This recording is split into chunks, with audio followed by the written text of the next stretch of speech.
ওকে, আমি এটা ডাউনের জন্য ট্রেড নিছি, কারণ এখানে হিউজ সেলিং প্রেশার ছিল এবং এই ক্যান্ডেলটা এই লেভেলটাকে ভাঙার জন্য অনেক ট্রাই করলো। ঠিক আছে, এই লেভেলটাকে ভাঙার জন্য এই ক্যান্ডেলটা অনেক ট্রাই করছিল কিন্তু পারে নাই, এখানে হিউজ সেলিং প্রেশারের কারণে, যার কারণে আমি ডাউনের জন্য ট্রেড নিছি। সো আশা করি এটা একটা রেড ক্যান্ডেল হবে এবং আমার এন্ট্রি পয়েন্টের নিচেই সে ক্লোজ দিবে।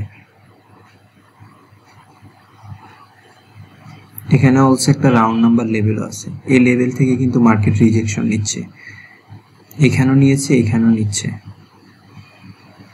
এটা একটা রেড ক্যান্ডেল হবে, এটা শিওর।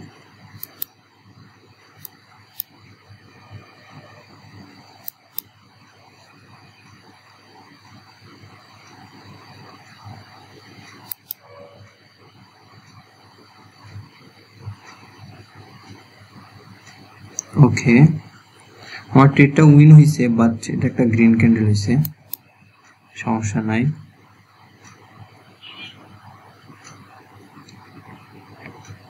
সো আমি আপের জন্য দুইটা ট্রেড নিছি। ঠিক আছে, এটা একটা গ্রিন ক্যান্ডেল হবে, 100% শিওর এটা একটা গ্রিন ক্যান্ডেল হবে। ঠিক আছে, সো দেখি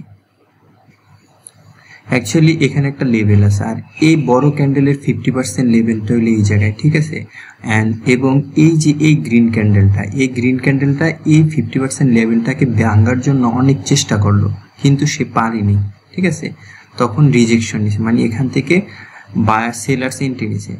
এখন এই ক্যান্ডেলটা আবার ট্রাই করার জন্য সে কি করলো, গ্যাপ ডাউন করলো। ঠিক আছে, অর্থাৎ এই ক্যান্ডেলটাকে ওভারল্যাপ করে সে আবার ট্রাই করতেছে যে এই 50% লেভেলটাকে ভাঙার জন্য। ঠিক আছে, সো যার কারণে আমি কিন্তু এটা আপের জন্য ট্রেড নিছি, যেহেতু সে গ্যাপ ডাউন করছে, আমাদের ট্রেডটা উইন হয়েছে এখানের। ঠিক আছে, লেভেলটাকে সে ব্রেক করছে এবং আমার ট্রেডটা ছিল এখানে।